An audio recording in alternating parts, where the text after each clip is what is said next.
ನಮಸ್ಕಾರ ಸ್ನೇಹಿತರೆ, ಗೃಹಲಕ್ಷ್ಮಿ ಯೋಜನೆಯ 19, 20, 21 ಅಷ್ಟೇ ಅಲ್ಲ, ಮುಂಬರುವಂತಹ ಎಲ್ಲ ಕಂತುಗಳಲ್ಲಿ ದೊಡ್ಡ ಬದಲಾವಣೆ ಅಂತ ಹೇಳ್ಬೋದು. ಹೌದು ಸ್ನೇಹಿತರೆ, ಈ ಒಂದು ಬದಲಾವಣೆಯಿಂದಾಗಿ ನಿಮಗೆ ಭರ್ಜರಿ ಗುಡ್ ನ್ಯೂಸ್ ಇದೆ. ಇದುವರೆಗೂ ಕೂಡ ಗೃಹಲಕ್ಷ್ಮಿ ಯೋಜನೆಯಲ್ಲಿ ಯಾವುದೇ ಚೇಂಜಸ್ ಆದರೂ, ಯಾವುದೇ ಬದಲಾವಣೆಗಳಾದರೂ ಅದರಲ್ಲಿ ತಡ ಮಾಡ್ತಾ ಇದ್ರು, ಡಿಲೇ ಮಾಡ್ತಾ ಇದ್ರು, ಇನ್ನೊಂದು ನಿಮಗೆ ಶಾಕಿಂಗ್ ಸುದ್ದಿಗಳು ಇರ್ತಾ ಇದ್ವು. ಆದರೆ ಈ ಒಂದು ಬದಲಾವಣೆಯಲ್ಲಿ ನಿಮಗೆ ಒಂದು ಸಿಹಿ ಸುದ್ದಿ ಇರ್ತಕ್ಕಂಥದ್ದು. ಹಾಗಾದರೆ ವೀಕ್ಷಕರೇ, ಗೃಹಲಕ್ಷ್ಮಿ ಯೋಜನೆಯಲ್ಲಿ ಬಂದಿರತಕ್ಕಂತಹ ಬದಲಾವಣೆ ಆದರೂ ಏನು?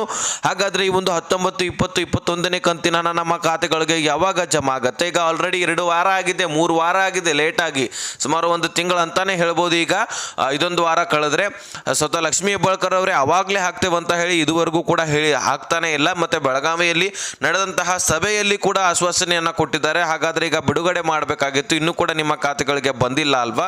ಹಾಗಾದರೆ ಎಲ್ಲ ವಿಷಯದ ಬಗ್ಗೆ ಈ ಒಂದು ವಿಡಿಯೋದಲ್ಲಿ ಚರ್ಚೆ ಮಾಡ್ತಾ ಹೋಗೋಣ. ಬಹಳ ಇಂಪಾರ್ಟೆಂಟ್ ಹಾಗೂ ಮುಖ್ಯವಾದಂತಹ ಮಾಹಿತಿ ಇದೆ ವೀಕ್ಷಕರೇ. ಸೊ ದಯಮಾಡಿ ಪೂರ್ತಿಯಾಗಿ ವಿಡಿಯೋನ ವಾಚ್ ಮಾಡಿ. ಚಾನಲ್ಗೆ ಸಬ್ಸ್ಕ್ರೈಬ್ ಮಾಡಲಿ ಅಂದ್ರೆ ದಯವಿಟ್ಟು ಸಬ್ಸ್ಕ್ರೈಬ್ ಮಾಡ್ಕೊಳ್ಳಿ. ಎಲ್ಲ ಕೂಡ ಮಾಹಿತಿ ಕ್ಲಿಯರ್ ಆಗಿ ಅರ್ಥ ಆಗಬೇಕಂದ್ರೆ ಆದಷ್ಟು ವಿಡಿಯೋನ ಕೊನೆವರೆಗೂ ವಾಚ್ ಮಾಡಿ ಇಷ್ಟೇ ಹೇಳೋದು. ಈಗ ಡೈರೆಕ್ಟ್ ಆಗಿ ಟಾಪಿಕ್ಗೆ ಬಂದ್ಬಿಡ್ತೀನಿ ವೀಕ್ಷಕರೇ. ಈ ಒಂದು ಗೃಹಲಕ್ಷ್ಮಿ ಯೋಜನೆಯ 19, 20, 21ನೇ ಕಂತಿನ ಹಣ ಅಂದರೆ ಯಾವ ಕಂತುಗಳು ನಿಮಗೆ ಗೊತ್ತಿರಬೇಕು. ಮೊದಲನೇದಾಗಿ 19 ಅಂದರೆ ಫೆಬ್ರವರಿ, ಮಾರ್ಚ್ ಅಂದರೆ 20ನೇ ಕಂತಿನ ಹಣ, ಏಪ್ರಿಲ್ ಅಂದರೆ 21ನೇ ಕಂತಿನ ಹಣ. ಯಾಕಂದರೆ 3 ತಿಂಗಳದ್ದು ಈಗಾಗಲೇ ಏಪ್ರಿಲ್ ಕೂಡ ಮುಗಿದೋಗಿದೆ, ಮೇ ಸ್ಟಾರ್ಟ್ ಆಗಿದೆ. ಅದಕ್ಕೋಸ್ಕರ 3 ತಿಂಗಳ ಹಣ ನಮಗೆ 6,000 ಹಣ ಬರಬೇಕಾಗಿದೆ. ಈ ಒಂದು 6,000 ಹಣವನ್ನು ಇದೇ ಮೇ ತಿಂಗಳಲ್ಲಿ ಹಾಕಿಕೊಡ್ತೇವೆ ಅನ್ನುವಂತಹ ಆಶ್ವಾಸನೆಯನ್ನು ಸ್ವತಃ ಲಕ್ಷ್ಮೀ ಹೆಬ್ಬಾಳ್ಕರ್ ಮೇಡಮ್ ಅವರೇ ಮೊನ್ನೆ ನಡೆದಂತಹ ಸಭೆಯಲ್ಲಿ ಬೆಳಗಾವಿಯಲ್ಲಿ ಕೊಟ್ಟಿರ್ತಕ್ಕಂತಹ ಅಪ್ಡೇಟ್ ಆಗಿರುತ್ತೆ. ಅದನ್ನು ನಾವು ನಿಮಗೆ ಲೈವ್ ಪ್ರೂಫ್ ಆಗಿ ವಿಡಿಯೋ ಸಮೇತ, ಕ್ಲಿಪ್ ಸಮೇತ ನಾನು ನಿಮಗೆ ತಿಳಿಸ್ಕೊಟ್ಟಿದ್ದೀನಿ. ಸೊ ನಾನು ಪ್ರೂಫ್ ಇಡಲ್ಲದೆ ಯಾವುದೇ ರೀತಿ ಮಾತುಕತೆ ಮಾತನಾಡೋದಿಲ್ಲ. ಡೈರೆಕ್ಟಾಗಿ ನಿಮಗೆ ಪ್ರೂಫ್ಗೆ ಇಟ್ಕೊಂಡು ಲೈವ್ ಪ್ರೂಫ್ ಆಗಿ ಮಾಹಿತಿಯನ್ನು ತಿಳಿಸಿದ್ದೀನಿ. ಹಾಗಾದರೆ ವೀಕ್ಷಕರೇ, ಈ ಒಂದು ಗೃಹಲಕ್ಷ್ಮಿ ಯೋಜನೆ ಹಣ ಈಗ ಬಿಡುಗಡೆ ಆಗಬೇಕಾಗಿತ್ತು ಅಲ್ವಾ? 3 ಕಂತುಗಳಂದರೆ ಈ ತಿಂಗಳಲ್ಲಿ ಈಗ ಆಲ್ರೆಡಿ ಬಿಡುಗಡೆ ಆಗಿದ್ರೇ 3 ಕಂತುಗಳನ್ನು ಸರಿಯಾಗಿ ಬಿಡುಗಡೆ ಮಾಡಲಿಕ್ಕೆ ಸಾಧ್ಯ. ಆದರೆ ಇಲ್ಲಿ ಸರ್ಕಾರ ಯಾಕೆ ಲೇಟ್ ಮಾಡ್ತಾ ಇದೆ ಅನ್ನುವಂಥದ್ದನ್ನು ನೀವು ಕಾಯ್ದು ನೋಡ್ತಾ ಇದ್ರಿ. ಹಣಕಾಸು ಇಲಾಖೆಯಿಂದ ಫಂಡ್ ರಿಲೀಸ್ ಆಗ್ತಾ ಇದೆ. ಹೌದು ಸ್ನೇಹಿತರೆ, ಹಣಕಾಸು ಇಲಾಖೆಯಿಂದ ಹಣ ಬರ್ತಾ ಇದೆ. ನಿಮ್ಮ ಖಾತೆಗಳಿಗೆ ಬರೋದು ಲೇಟ್ ಏನಾಗೋದಿಲ್ಲ. ಸೊ ಡೈರೆಕ್ಟಾಗಿ 1 ವಾರದಲ್ಲಿ 1 ಕಂತಿನ ಹಣ ಕ್ಲಿಯರ್ ಆದರೆ ಇನ್ನೊಂದು ವಾರದಲ್ಲಿ ಇನ್ನೊಂದು ಕಂತಿನ ಹಣ ಕ್ಲಿಯರ್ ಆಗುತ್ತೆ, ಮತ್ತೊಂದು ವಾರದಲ್ಲಿ ಮತ್ತೊಂದು ಕಂತಿನ ಹಣ ಕ್ಲಿಯರ್ ಆಗುತ್ತೆ. ಈ ರೀತಿ 6,000 ಹಣ ನಿಮ್ಮ ಖಾತೆಗಳಿಗೆ ಬಂದು ಒಂದು 3 ವಾರಗಳಲ್ಲಿ, ಅಂದರೆ ಟೋಟಲಿ ಈ ಒಂದು ಮೇ ತಿಂಗಳಲ್ಲಿ 6,000 ಹಣ ನಿಮ್ಮ ಖಾತೆಗಳಿಗೆ ಬಂದು ಕ್ಲಿಯರ್ ಆಗುತ್ತೆ ಅನ್ನುವಂತಹ ಆಶ್ವಾಸನೆಯನ್ನು ಲಕ್ಷ್ಮೀ ಹೆಬ್ಬಾಳ್ಕರ್ ಅವರು ಕೊಟ್ಟಿದ್ದಾರೆ. ಹಾಗಾದರೆ ಬನ್ನಿ ಈ ಒಂದು ಮುಖ್ಯವಾದ ಬದಲಾವಣೆಗಳ ಬಗ್ಗೆ ಮಾಹಿತಿಯನ್ನು ತಿಳಿದುಕೊಳ್ಳೋಣ. ವೀಕ್ಷಕರೇ, ಇಲ್ಲಿ ಸಾಕಷ್ಟು ರೂಲ್ಸ್ ಇದ್ದಾವೆ. ಆ ಎಲ್ಲ ರೂಲ್ಸ್ಗಳು ನಿಮಗೆ ಗೊತ್ತಿದೆ. ಅಂಥದ್ರಲ್ಲಿ ಮುಖ್ಯವಾದಂತಹ ಬದಲಾವಣೆಯನ್ನು ನಾವು ತಿಳಿದುಕೊಳ್ಳೋಣ. ಒಂದು ರೂಲ್ಸ್ ಮೇರೆಗೇ ಬದಲಾವಣೆ ಆಗಿರ್ತಕ್ಕಂಥದ್ದು.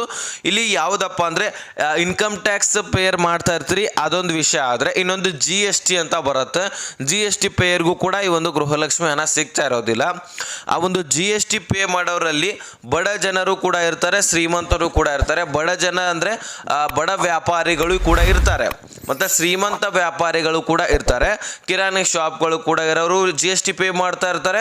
ದೊಡ್ಡ ದೊಡ್ಡ ಹೋಟೆಲ್ಗಳು ಇಟ್ಕೊಂಡವರು ಕೂಡ GST ಪೇ ಮಾಡ್ತಾ ಇರ್ತಾರೆ. ಹಾಗಾಗಿ ಈ ಒಂದು GST ಪೇಯರ್ ಅವರಿಗೆ ಈ ಒಂದು ಗೃಹಲಕ್ಷ್ಮಿ ಯೋಜನೆಯ ಹಣ ಯಾರಿಗೂ ಕೂಡ ಬರ್ತಾ ಇರಲ್ಲ. ಇದುವರೆಗೂ ಕೂಡ GST ಯಾರು ಪೇ ಮಾಡ್ತಾ ಇದ್ರಿ, ಇನ್ಕಮ್ ಟ್ಯಾಕ್ಸ್ ಯಾರು ಪೇ ಮಾಡ್ತಾ ಇದ್ರಿ, ನಿಮ್ಮ ಖಾತೆಗಳಿಗೆ ಹಣ ಬರೋದಿಲ್ಲ ಅಂತ ಹೇಳ್ಬಿಟ್ಟು ಬಹಳ ಕ್ಲಿಯರ್ಲಿ ಮೆನ್ಷನ್ ಮಾಡಿದ್ರು. ಒಂದು ಹೊಸ ರೂಲ್ಸನ್ನು ತಂದಿದ್ರು ಗೃಹಲಕ್ಷ್ಮಿ ಬಂದ ಮೇಲೆ. ಯಾಕಂದರೆ ಬೇರೆ ಬೇರೆ ರೂಲ್ಸ್ಗಿಂತನೂ ಮುಖ್ಯವಾಗಿ ಇನ್ಕಮ್ ಟ್ಯಾಕ್ಸ್ ಪೇ ಮಾಡೋರಿಗೆ ಸಿಗೋದಿಲ್ಲ ಅಂತ ಕ್ಲಿಯರ್ ಆಗಿ ಕಡ್ಡಾಯವಾಗಿ ಹೇಳಿದರು. ಹಾಗಾಗಿ ಈಗ ಇನ್ಕಮ್ ಟ್ಯಾಕ್ಸ್ ಅಂತೂ ಹೋಯಿತು. ಇನ್ನು GST ಪೇ ಮಾಡೋರಿಗೆ ಇಲ್ಲಿ ದೊಡ್ಡ ವ್ಯಾಪಾರಿಗಳು ಕೂಡ ಇರ್ತಾರೆ, ಸಣ್ಣ ಚಿಕ್ಕ ವ್ಯಾಪಾರಿಗಳು ಕೂಡ ಇರ್ತಾರೆ. ಇದರಲ್ಲಿ ಯಾರು ಸಣ್ಣ ಪುಟ್ಟ ವ್ಯಾಪಾರ ಮಾಡಿಕೊಂಡು ತಮ್ಮ ಜೀವನವನ್ನು ನಡೆಸ್ತಾ ಇರ್ತೀರಿ, ಸೊ ನಿಮ್ಮನ್ನು ಕೂಡ ಗೃಹಲಕ್ಷ್ಮಿ ಯೋಜನೆಯಿಂದ ಹೊರಗಿಡಲಾಗಿತ್ತು. ಇದುವರೆಗೂ ಕೂಡ ಹೊರಗಿಡಲಾಗಿತ್ತು. ಆದರೆ ಇನ್ಮೇಲಿಂದ ಹಾಗಲ್ಲ.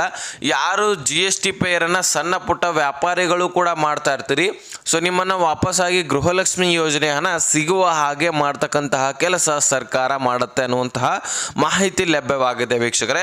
ಹಾಗಾದರೆ ಇದು ಸದ್ಯಕ್ಕೆ ಆಗೋದಿಲ್ಲ, ಒಂದು ಸ್ವಲ್ಪ ಟೈಮ್ ತಗೊಳತ್ತೆ. ಈ ಒಂದು ಯಾರು ಜಿ ಎಸ್ ಟಿ ಪೇಯರ್ ಮಾಡ್ತಾ ಇರ್ತೀರಿ, ಸೊ ನಿಮ್ಮ ಖಾತೆಗಳಿಗೆ ಕೂಡ ಇನ್ಮೇಲಿಂದ ಗೃಹಲಕ್ಷ್ಮಿ ಹಣ ಬರಲಿಕ್ಕೆ ಪ್ರಾರಂಭವಾಗಲಿದೆ ಅನ್ನುವಂತಹ ಮಾಹಿತಿ ಸಿಕ್ಕಿದೆ. ಸೊ ಯಾರ್ಯಾರು ಜಿ ಎಸ್ ಟಿ ಪೇ ಮಾಡ್ತಾ ಇದ್ರಿ, ಅದರಲ್ಲಿ ಶ್ರೀಮಂತರು ಕೂಡ ಇರ್ತೀರಿ, ಬಡವರು ಕೂಡ ಇರ್ತೀರಿ. ಶ್ರೀಮಂತರು ಯಾರು ಜಿ ಎಸ್ ಟಿ ಪೇ ಮಾಡ್ತಾ ಇರ್ತೀರಿ, ದೊಡ್ಡ ದೊಡ್ಡ ವ್ಯಾಪಾರಗಳನ್ನು ಮಾಡ್ತಾ ಇರ್ತೀರಿ, ಸೊ ನಿಮಗೆ ಡೆಫಿನೆಟ್ಲಿ ಗೃಹಲಕ್ಷ್ಮಿ ಹಣ ಸಿಗೋದಿಲ್ಲ, ಯಾಕಂದರೆ ನೀವು ಎಲಿಜಿಬಲ್ ಇಲ್ಲ ಅಂತ ಅರ್ಥ ಆಗತ್ತೆ.